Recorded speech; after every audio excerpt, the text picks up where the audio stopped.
Universidad Internacional del Ecuador, educación en línea. Auditoría de gestión, etapa de ejecución, basada en la auditoría de gestión.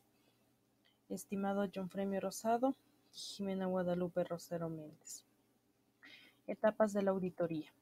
Dentro de las etapas de auditoría encontramos una segunda fase que está considerada como la ejecución de la auditoría.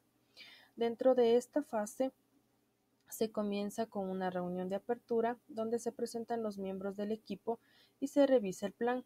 Asimismo, se plantean las metodologías y los procedimientos que se van a utilizar. Se definen los recursos que se necesitan y se realizan los procedimientos de seguridad o de emergencia. Dentro del plan de ejecución tenemos lo que es la preparación del informe, que consiste como objetivo principal divulgar los resultados obtenidos. En esta fase de la auditoría se elabora el informe de auditoría que debe contener las informaciones que fueron predeterminadas en el plan inicial de auditoría, como la información del cliente, los objetivos y el alcance, los criterios acordados, los tiempos de auditoría, la identificación del equipo auditor, el resumen del proceso, las conclusiones, la declaración de confidencialidad y la lista de distribución del informe.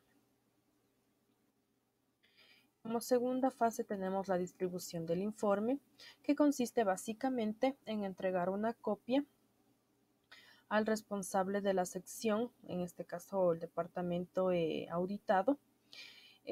Como primera fase también entregamos el informe en lo que es a gerencias o al consejo directivo. El informe y los documentos se entregan al encargado de calidad de la empresa y a la junta directiva, como lo habíamos mencionado, para que posteriormente sea verificado y archivado. Seguimiento de las acciones. Uno de los procesos más relevantes del informe de auditoría es darle seguimiento a todas las recomendaciones y acciones que el auditor ha plasmado en el informe. Esto con el objetivo de que, en el caso de tener una nueva auditoría, no se vuelvan a identificar las mismas falencias y se hayan tomado correctivos del caso. Como segundo tema tenemos los males endémicos de las organizaciones, que consiste básicamente en que muchas empresas u organizaciones de todos los niveles y de todos los giros de negocio, unas más que otras, pero todas sin reconocerlo, con el tiempo desarrollan enfermedades internas, las cuales se van desarrollando sin sentirlo, llegando incluso en algunos casos a formar parte normal de la misma, es decir, como que fuera una actividad o una rutina más dentro de la empresa, y a ser consideradas por algunos directivos como males necesarios. Dentro de estos males necesarios tenemos los siguientes.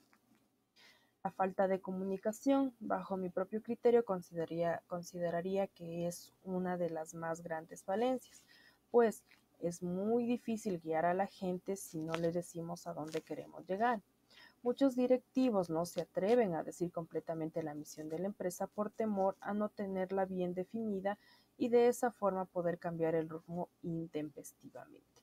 Es decir, que desde las altas direcciones existe la falta de comunicación hacia sus empleados, empezando desde la misión de la empresa.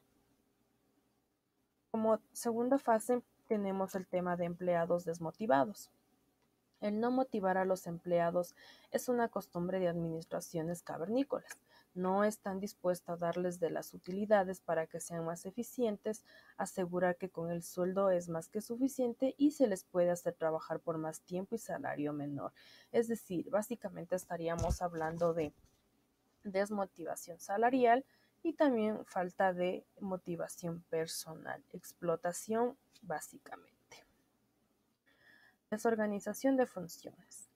Otra deficiente distribución de tareas causa que éstas se dupliquen o, lo que es peor, se hagan a medias o simplemente no se hagan. Muchas organizaciones gustan de funcionar sobre la marcha, no se sigue ningún procedimiento y sus empleados desconocen sus tareas y sus prioridades, generando así una acumulación de trabajo y dejando las tareas sin terminarlas. Como otro punto tenemos incompetencia como líderes de los directivos, es decir, que si queremos tener dentro de una organización que todos los trabajadores funcionen de acuerdo a los parámetros de la empresa, se debe iniciar desde la alta gerencia o los directivos. quienes son los encargados de guiar a su personal, donde no todos los directivos son los líderes. Lo malo de tal afirmación es cuando un directivo piensa que es líder por sus seguidores, no lo hace por temor. Deficiente distribución de tareas. En esta fase encontramos que una empresa pequeña crece. Lo normal es que se contrae personal nuevo y algunas funciones que tenía una persona ahora pasen a ser responsabilidad del nuevo empleado.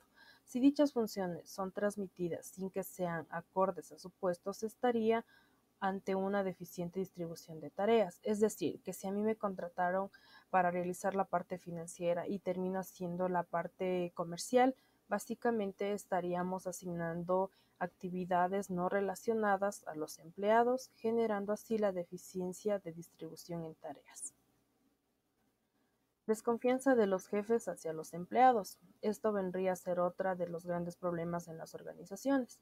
Muchos jefes mantienen la mentalidad prehistórica de que son ellos, saben hacer las cosas y cuando delegan algo, la supervisión es tal que llegan a asfixiar a sus empleados.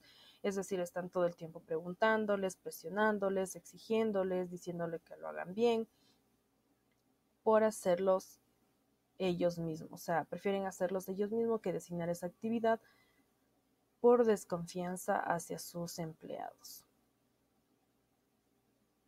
Como otro punto, no tomar en cuenta el rendimiento individual. En muchas organizaciones, el tabulador salarial es estándar de acuerdo a los puestos, sin importar si uno tiene funciones esporádicas adicionales y sin contar el esfuerzo que se realiza para cumplirlas. Es decir, que puede que una organización ya tenga establecidos los sueldos y salarios para sus trabajadores y no midan el valor agregado que dan en su trabajo. Es decir, si aparte de sus funciones normales dan algo adicional, hay empresas o organizaciones que no reconocen. Por otro lado, tenemos el conformismo de los empleados. En este punto va relacionado con lo anterior, ya que si el empleado no encuentra un trabajo que remunere su esfuerzo y talento, le envidiará un supervalor, lo que llevará irremediablemente al conformismo y aplicar la clásica actitud: que me pagan, que trabajo, es decir, solamente hago lo que me corresponde y en relación al sueldo que me paga. Por otro lado, tenemos la imposibilidad de desarrollar una carrera profesional, es decir, que la organización no permite al empleado con cierta antigüedad empieza a sentir la necesidad de mejorar su nivel académico y no ve que la empresa se muestra interesada en su desarrollo. Es muy viable que lo haga por su cuenta, dedicándole parte de su economía y parte de su tiempo de descanso, originando con esto un recelo hacia la organización, es decir, temor al crecimiento o de pronto pensar que por esta razón podría descuidar su trabajo. Otro de los problemas comunes que encontramos en las organizaciones son los rumores. Existen directivos con una extraña mentalidad y un gusto muy especial por darle valor a los rumores. Inclusive gustan de iniciarlos. El manejar una organización a base de chismes o rumores es dejar en la mano de los más listos aspectos que a la larga beneficiarán a ellos y no a toda la empresa. Es decir, que hay muchos directivos o gerencias que se dejan llevar de los comentarios de ciertos trabajadores, lo cual puede impedir un cierto desarrollo a la compañía.